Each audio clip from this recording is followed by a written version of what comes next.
ভুটান প্রথম দেশ হিসেবে বাংলাদেশের সাথে মুক্ত বাণিজ্য চুক্তি সই করবে বলে জানিয়েছেন ঢাকা সফররত ভুটানের প্রধানমন্ত্রী শেরিং তোবগে। বলেন, দুই পক্ষ দ্বিপাক্ষিক মুক্ত বাণিজ্য চুক্তির বিষয়ে আলোচনার আনুষ্ঠানিক প্রক্রিয়া শুরুর পরিকল্পনা নিয়ে আলোচনা করছে। আর প্রধান উপদেষ্টা ডক্টর মুহাম্মদ ইউনুস জানান, দেশটির সাথে বাণিজ্য বাড়াতে পণ্য পরিবহনে অগ্রাধিকার দিচ্ছে বাংলাদেশ।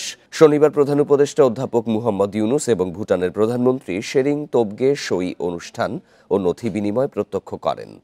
প্রধান উপদেষ্টা ভুটানি কন্টেইনার দ্রুত ছাড় করাতে সংশ্লিষ্টদের নির্দেশ দিয়েছেন বলেও জানান।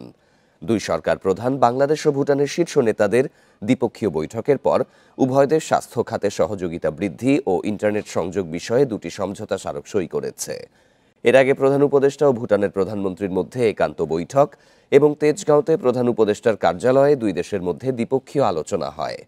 প্রধান উপদেষ্টার আমন্ত্রণে 2 দিনের রাষ্ট্রীয় সফরে ভুটানের প্রধানমন্ত্রী ঢাকায় পৌঁছান শনিবার সকালে।